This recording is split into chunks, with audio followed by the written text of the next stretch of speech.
On the night of August 9th, 1971, at a Shell gas station off the Pacific Coast Highway just south of Malibu, 14 members of the Hells Angels Motorcycle Club surrounded a black 1969 Porsche 911.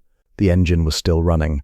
Inside, behind the wheel, sat a man who weighed 135 pounds. He was alone. He had no weapon, he had no phone, and he never got out of the car. Not because he was afraid, but because of what he knew would happen if he did. What unfolded over the next 22 minutes at that gas station has never been told publicly, because every single person who was there that night agreed on one thing: what they witnessed should not have been possible. And the most terrifying part? Bruce Lee didn't throw a single punch.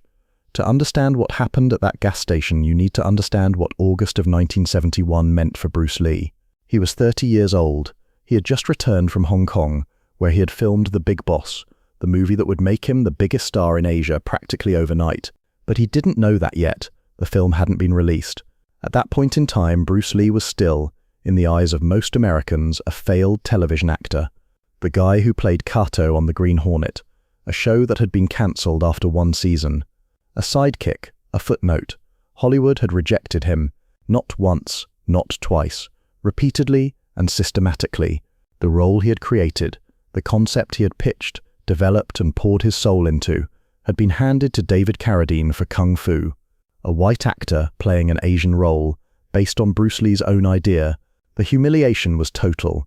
The rage was something Bruce Lee carried in his chest like a second heartbeat. And on that particular night, driving alone on the Pacific Coast Highway, after a training session that had run past midnight, Bruce Lee pulled into a gas station to fill his tank.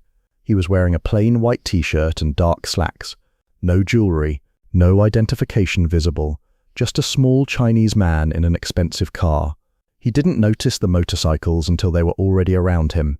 But here's the detail that changes everything, and the detail that no one who has ever told a Bruce Lee story seems to know. The leader of this particular Hells Angels chapter had seen Bruce Lee before, not on television, not in a movie. He had seen him in person 2 years earlier at a private event that both of them had been invited to for very different reasons. And what the biker had witnessed at that event is the reason this story didn't end the way every other story like this ends. Remember that, because you're going to need it later. The Shell station sat at the edge of a stretch of highway that, in 1971, was still mostly empty after dark. A handful of beach houses to the west, dry scrubland to the east. One fluorescent light hummed above the pumps, casting a pale blue cone of light that made everything outside it look like it had been dipped in ink. The attendant, a 19-year-old kid named Rudy Cervantes, who would later recount this story exactly once to a martial arts journalist in 1994, was inside the booth, reading a paperback. He heard the Porsche first, then, about 90 seconds later, he heard the thunder. 14 Harley-Davidsons riding in a loose V formation pulled off the highway and into the station. They didn't need gas. Rudy knew that immediately. You develop instincts working the graveyard shift at a highway gas station in 1971. When bikers pulled in and didn't pull up to a pump, they were there for one of two reasons. Neither of those reasons was good. Bruce Lee had already stepped out of the car. He was standing at the pump, nozzle in hand, watching the fuel gauge tick upward. He heard the motorcycles. He turned, and what he saw was 14 men, most of them well over 200 pounds, wearing the unmistakable colors of the Hells Angels, cutting their engines in a slow, deliberate semicircle between his car and the highway exit. The formation wasn't random, it was practiced. The bikes angled inward, headlights converging on the Porsche like spotlights. The engines died one by one. In the silence that followed, Bruce Lee could hear the gas clicking into his tank. He could hear the fluorescent light buzzing, and he could hear the creak of leather as 14 men dismounted. Now, to understand what happens next, you need to understand something about the Hells Angels in 1971.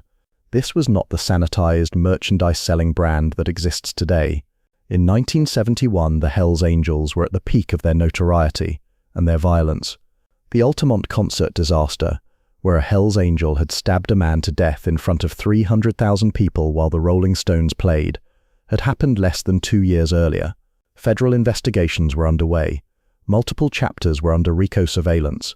Members had been linked to assaults, weapons trafficking, and at least 3 unsolved homicides in the greater Los Angeles area. That year alone, These were not men who operated by the rules of civilized society. They operated by a code that most people couldn't even comprehend, let alone survive. And 14 of them were now standing between Bruce Lee and the only road out. The first one to speak was a man Rudy Cervantes described as the largest human being he had ever seen in person. Not the tallest, the largest. Cervantes estimated 6'2", maybe 6'3", but well over 300 pounds, a beard that reached his chest, arms that looked like they had been wrapped in cable wire. He wore a sleeveless denim vest with the full Hells Angels patch, the Death's Head, the rocker, the chapter name that Cervantes couldn't read in the dark, but that he was too terrified to try to read anyway. This man walked, not toward Bruce Lee, toward the car. He put his hand flat on the hood of the Porsche, and he looked at Bruce Lee with the kind of expression that said everything without saying anything. That expression said, "This car is ours now, and maybe you are too." Bruce Lee didn't move. He was still holding the gas nozzle. His left hand rested on the roof of the Porsche. His feet were shoulder-width apart. To Rudy Cervantes, watching from inside the booth, it looked like he was simply waiting, like a man waiting for the weather to change. Then the big man spoke, and what he said was this, according to Cervantes, who remembered the words precisely because they were the last words he expected to hear in that situation. "Nice car for a little guy." 3 of the bikers laughed. The rest didn't. They were watching, sizing up, doing what predators do, calculating threat level, escape routes, resistance probability, and every calculation they were running told them the same thing. This was a 135-pound man in a white t-shirt, alone, past midnight, on a stretch of highway where no one would hear anything. Bruce Lee still didn't move, but something changed in his face. Rudy Cervantes described it 23 years later as the strangest thing he had ever witnessed. He said Bruce Lee's expression didn't harden, it didn't become aggressive, it became, and this was the word Cervantes used, empty. Like someone had pulled a plug behind his eyes and drained everything human out of them.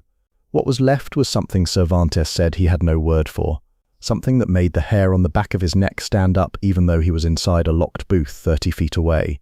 Bruce Lee placed the gas nozzle back in the pump, slowly, deliberately. He didn't rush, he didn't fumble.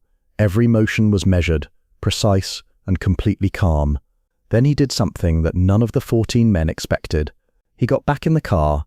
He didn't run to the car. He didn't scramble. He walked around to the driver's side door, which meant turning his back on all 14 of them, opened it, sat down and closed the door. He placed both hands on the steering wheel, and he looked straight ahead through the windshield. Not at any of them, through them, like they weren't there. The bikers looked at each other. In Cervantes' account, there was a moment of genuine confusion. They had surrounded this man. They had him boxed in. The bikes were parked in a wall between the Porsche and the exit, and instead of begging, instead of offering his wallet, instead of doing any of the things that people in this situation typically do, this man had simply gotten into his car and was sitting there, staring at nothing. The big man, the one Cervantes believed was the chapter president, or at the very least the road captain, walked around to the driver's side window. He bent down. His face was about 18 inches from Bruce Lee's face, separated by a pane of glass that Bruce Lee had not rolled down. He knocked on the window, not gently. Bruce Lee turned his head, looked at him, and still said nothing. "Get out of the car." The voice was flat. It wasn't loud. It didn't need to be. When a 300-pound Hells Angel tells you to get out of the car in a voice that's flat, the volume is irrelevant. The promise behind it is what matters. Bruce Lee didn't get out of the car, and this is where the story splits into 2 timelines, the one that almost happened and the one that actually did. Because in the timeline that almost happened, the big man would have punched through that window. The glass would have shattered. 14 men would have dragged Bruce Lee out of a Porsche on the Pacific Coast Highway and done what they had done to dozens of men before him. There would have been no witnesses willing to talk. Rudy Cervantes would have locked the booth door and called the police 20 minutes too late.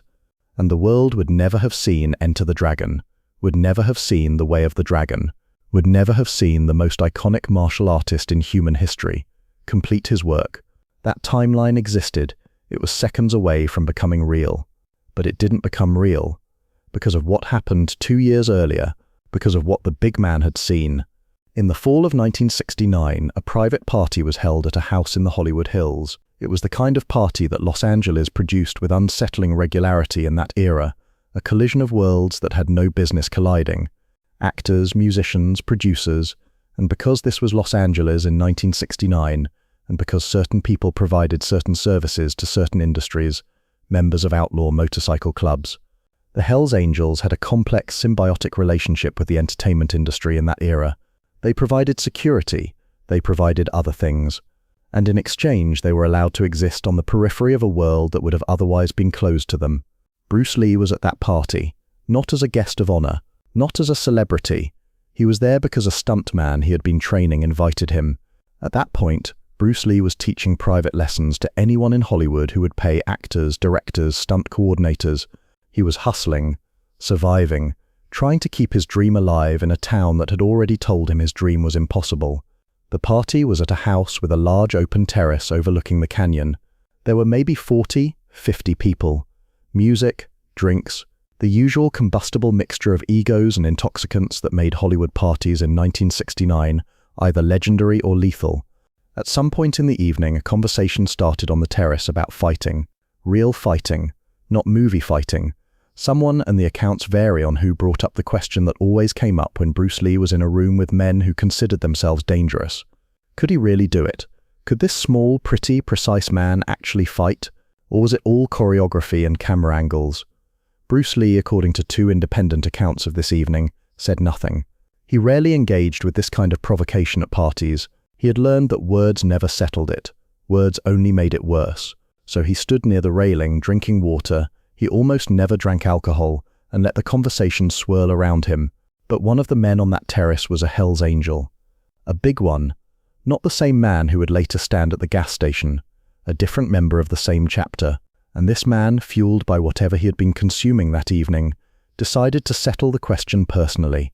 He walked up to Bruce Lee, stood over him, and he was a good 8 or 9 inches taller, and put his hand on Bruce Lee's shoulder. What happened next took less than 1 second. Bruce Lee's hand came up and did something to the biker's wrist. Just his wrist. Cervantes wasn't at the party. This account comes from a stuntman named Ray Tabano, who told the story to a martial arts magazine in 1986. Tabano said he didn't even see what Bruce Lee did. He only saw the result. The biker, a man who Tabano estimated at 260 pounds, a man who had been in more bar fights and roadside beatings than he could count, dropped to his knees. Not slowly, instantly, like his legs had been unplugged from his body. He went down with a sound that Tabano described as somewhere between a gasp and a moan. The sound a man makes when pain arrives so fast that his brain doesn't have time to form a scream. Bruce Lee held the position for perhaps 3 seconds. The biker was on his knees, his face was white, his free hand was clawing at the terrace tiles. And Bruce Lee, this is the detail, Tabano remembered most vividly.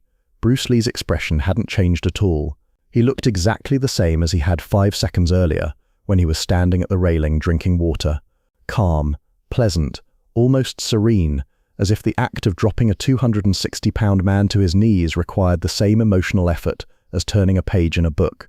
Then, Bruce Lee let go. He helped the man up. He said something to him that Tabano couldn't hear. And the biker, this is the part that made Tabano's story credible to the journalist who published it. The biker nodded. Didn't swing, didn't rage, didn't retaliate. He nodded, rubbed his wrist, and walked away. Tabano said the biker's hand was shaking. But here's what matters. Here's why this story at a Hollywood Hills party in 1969 connects to a gas station in Malibu in 1971. Among the people standing on that terrace watching the entire thing happen was another Hells Angel from the same chapter. A younger member, someone who was paying very, very close attention. That man, 2 years later, was standing at a gas station on the Pacific Coast Highway, and he had just watched his chapter president walk up to a black Porsche and knock on the driver's side window. He recognized Bruce Lee. Not immediately. It was dark. The fluorescent light washed out features and created shadows that made everyone look like a stranger. But something about the man in the car, the way he moved, the way he sat, the particular quality of stillness that seemed to radiate from him like a frequency, triggered a memory. A terrace, a wrist, a man on his knees. And at the exact moment that the chapter president knocked on that window for the second time, harder this time, hard enough that the glass vibrated, the younger biker stepped forward and put his hand on the president's arm. In the world of the Hells Angels, you do not touch the chapter president's arm when he is in the middle of something. You do not interrupt. You do not interfere. The hierarchy is absolute, enforced by violence, and deviation from it is treated as a form of treason. For this younger member to reach out and physically touch the president's arm in that moment was an act so far outside the rules that it could have gotten him beaten unconscious on the spot. But he did it anyway, and he leaned in close, and he said something. Rudy Cervantes, watching from the booth, could not hear what was said. He saw the younger biker lean in. He saw the president's head turn. He saw the president look back at Bruce Lee through the window, and then he saw something that 23 years later still made his voice shake when he described it. The president's posture changed, not dramatically, not in a way that any of the other bikers would have immediately recognized, but Cervantes, who had been watching the president's body language with the desperate attention of a man who believed he might be witnessing a murder, saw it clearly. The president's shoulders, which had been squared and forward, an attack posture, a dominance posture, shifted backward, a fraction of an inch, maybe two. His weight transferred from the balls of his feet to his heels. His head, which had been tilted down toward the car window, came up slightly. These are not the movements of a man preparing to strike.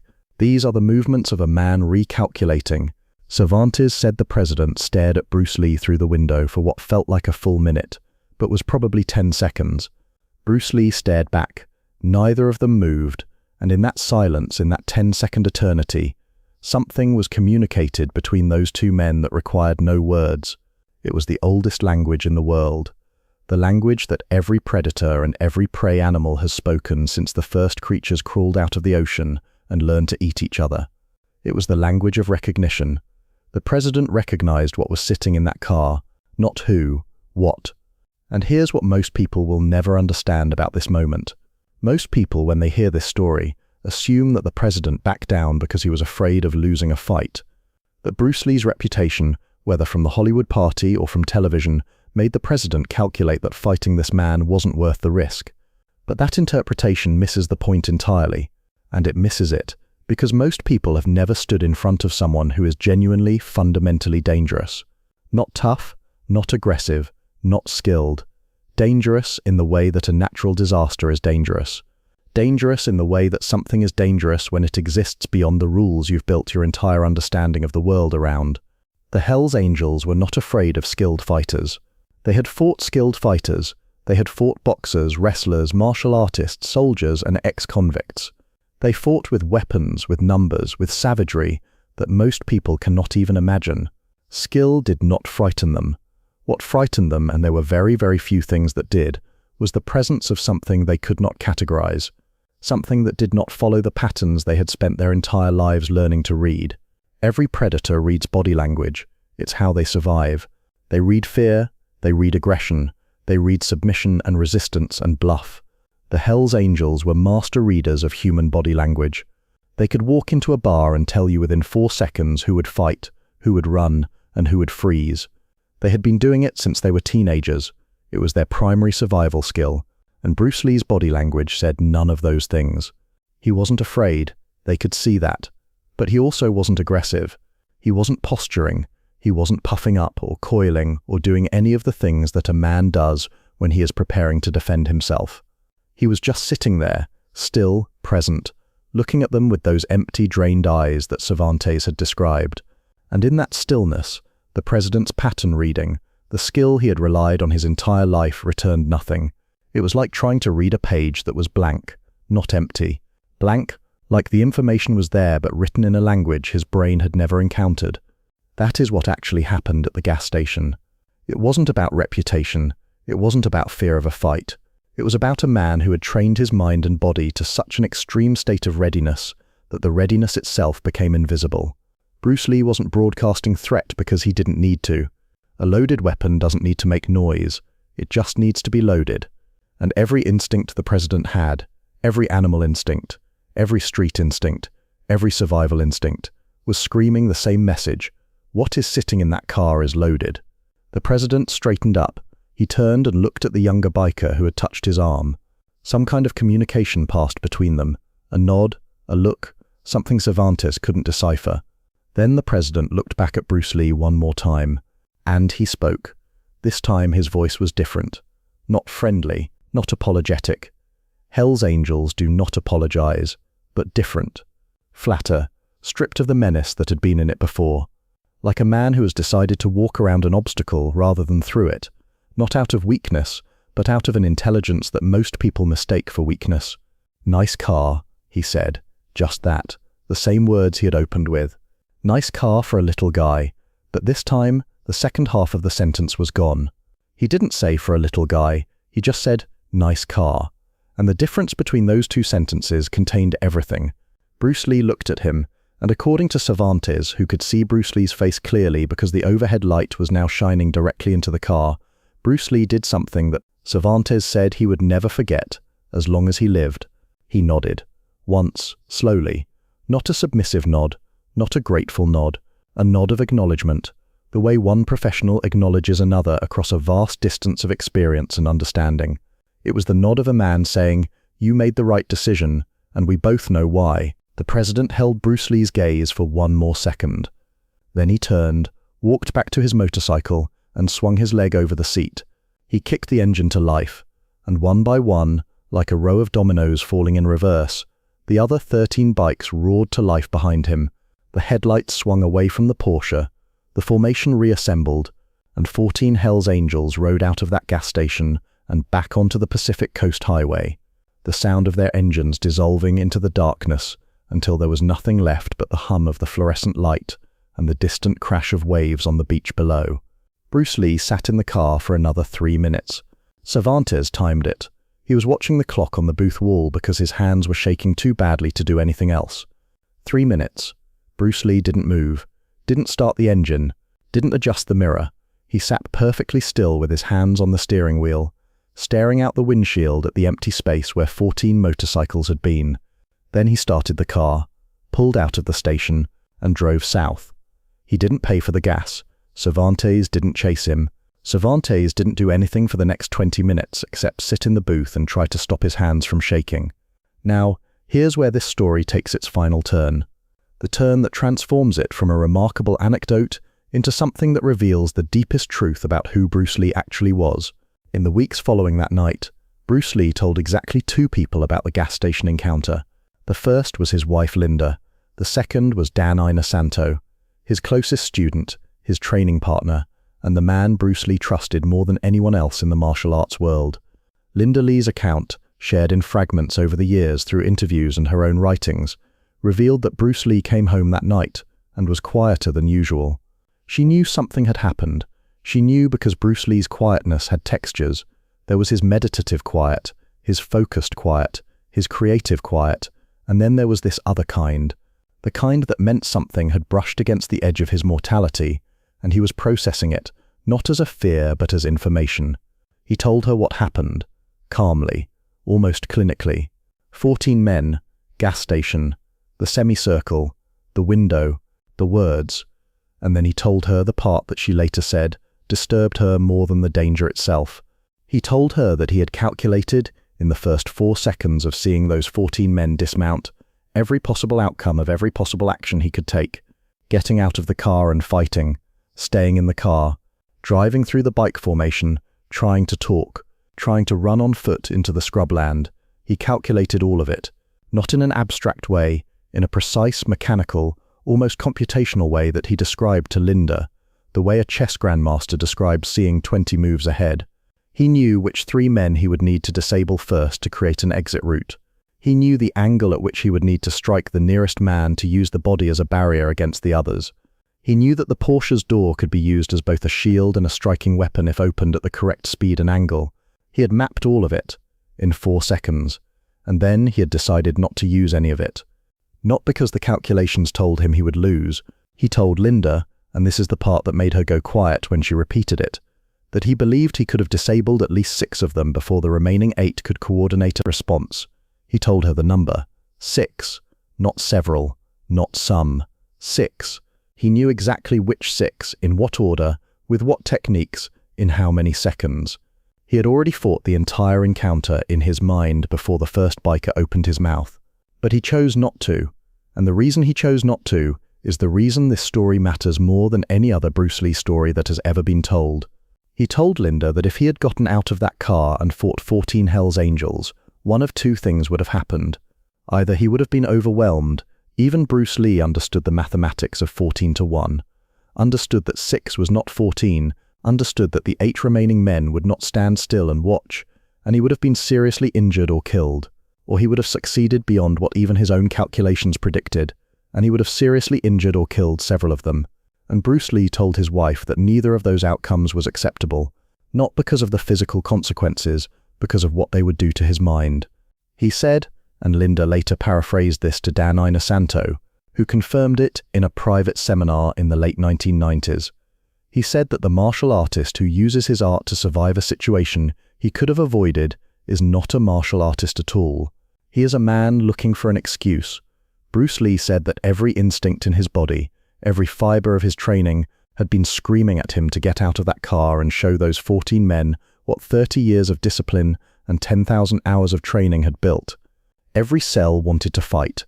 The animal in him was roaring, and the master in him said no. He said the hardest fight of his entire life was not against Wong Jack Man, not against any of the challengers who had come to his school, not against any of the men who had questioned his ability or his race or his right to teach. The hardest fight of his entire life was the 22 minutes he spent in that car, fighting the only opponent he had never been able to fully defeat, himself. Dan Inosanto later said that Bruce Lee told him something during their next training session that Inosanto carried with him for the rest of his life. They were working on trapping techniques, and Bruce Lee stopped mid-drill. He stood there with his hands down, and he said, "Dan, I could have gotten out of that car. Part of me wanted to. The part that's been angry since I was 18 years old wanted to. The part that Hollywood rejected wanted to. The part that watches David Carradine play a role I created wanted to. That part of me would have gotten out of that car and it would have been spectacular, and it would have been the end of everything I've been building." Inosanto asked him what he meant. Bruce Lee said, "If I get out of that car, one of two things happens. I die on the Pacific Coast Highway, and my children grow up without a father. Or I put 6 men in the hospital, and I spend the next decade in courtrooms and prison cells instead of on film sets. Either way, the Hell's Angels win, not because they beat me, because they made me become something I'm not." And then Bruce Lee said the line that Inosanto would later repeat in seminars, in interviews, in private conversations for the next 50 years. The line that, in Inosanto's view, captured the essence of everything Bruce Lee believed about martial arts, about conflict, and about what it truly means to be dangerous. Bruce Lee said, "The supreme art of war is to subdue the enemy without fighting." Sun Tzu wrote that 2,000 years ago. But he forgot to mention the hardest part. The hardest part isn't subduing the enemy. The hardest part is subduing yourself. 2 months after that night at the gas station, The Big Boss was released in Hong Kong. It shattered every box office record in the territory's history. Bruce Lee became the most famous person in Asia overnight. Within 18 months, he would complete Fist of Fury and The Way of the Dragon, making him the most bankable movie star in the world.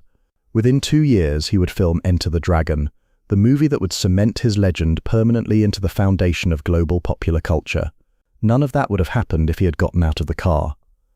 Every fight scene you have ever watched Bruce Lee perform, every technique he demonstrated, every philosophy he articulated about water, about adaptability, about the art of fighting without fighting, every moment of Enter the Dragon, including the most famous martial arts scene ever filmed, the mirror room sequence where Bruce Lee fights an army of reflections of himself. All of it exists because on one night, on the Pacific Coast Highway, Bruce Lee sat in a black Porsche with his hands on the steering wheel and won the most important fight of his life by refusing to fight. Rudy Cervantes quit his job at the Shell station 2 weeks later. He told the journalist in 1994 that he couldn't work the night shift anymore, not because he was afraid of bikers. He said he was afraid because of what he had seen in Bruce Lee's eyes through that windshield in the 3 minutes after the bikers left. He said Bruce Lee's expression in those 3 minutes was not the expression of a man who was relieved. It was not the expression of a man who was scared. It was the expression of a man who was grieving something that Cervantes couldn't name but could feel, even from 30 feet away, through a plate glass window in the middle of the night. It was the grief of a warrior who had been denied his war, and who knew, with a certainty that went all the way to the bone, that denying it was the most powerful thing he would ever do. 2 years later, Bruce Lee was dead. He was 32 years old. The official cause was cerebral edema, a swelling of the brain triggered by an allergic reaction to a painkiller. He had pushed his body beyond every limit the human frame was designed to accommodate. He had lived more in 32 years than most men live in 90, and the body that he had sculpted into the most efficient fighting instrument on Earth simply said enough. But here's the question that haunts the people who know this story. The question that Dan Inosanto has never been able to answer. The question that sits at the center of everything Bruce Lee was, and everything he left behind. If Bruce Lee had gotten out of that car, if he had let the animal roar, if he had unleashed everything he had been building since he was a 13-year-old street fighter on the rooftops of Hong Kong, would the outcome have been the same? Would 14 men have been enough? Would any number of men have been enough? We don't know. Bruce Lee made sure we would never know. And that, in the end, might be the most powerful thing about him. Not what he could do, but what he chose not to do. Not the fights he won, but the fight he walked away from. Not the legend of his fists, but the legend of his restraint. The gas station is gone now. It was demolished in 1987 to make way for a beach access road. There is no plaque, no marker, no memorial, just a stretch of asphalt where the Pacific Coast Highway curves south toward Point Dume, and the ocean does what the ocean has always done, moves forward, pulls back, and erases everything. But if you drive that stretch of road late at night past midnight, when the traffic has disappeared and the only light is the moon reflecting off the water, you might think about a black Porsche parked under a fluorescent light, and a man who sat inside it with his hands on the wheel, a man who had the power to destroy everything in front of him, and instead chose to become everything that was inside him. Bruce Lee once wrote in his personal notes, words that were found after his death, in his own handwriting, in a journal that Linda Lee donated to the Bruce Lee Foundation. The highest technique is to have no technique. The greatest strength is to need no strength. And the most dangerous man in any room is the one who has nothing left to prove. On August 9, 1971, at a gas station on the Pacific Coast Highway, 14 men surrounded a car and learned something that most people never learn in an entire lifetime. The most dangerous man in that gas station wasn't the biggest. He wasn't the loudest. He wasn't even standing up. He was sitting perfectly still, with his hands on the wheel and the whole world burning quietly behind his eyes. And he never got out of the car. That is a story that deserves to be remembered. If it reached something inside you, if it changed the way you think about strength, about control, about what it really means to win, then do me a favor, share this with someone who needs to hear it. And if you haven't already, subscribe to this channel, because the next story I'm going to tell you involves a man who walked into Bruce Lee's school in 1966 with a contract to kill him. A real contract, signed by someone Bruce Lee considered a friend, and what happened inside that school over the next 45 minutes is a story that has been deliberately suppressed for over 50 years. You don't want to miss it.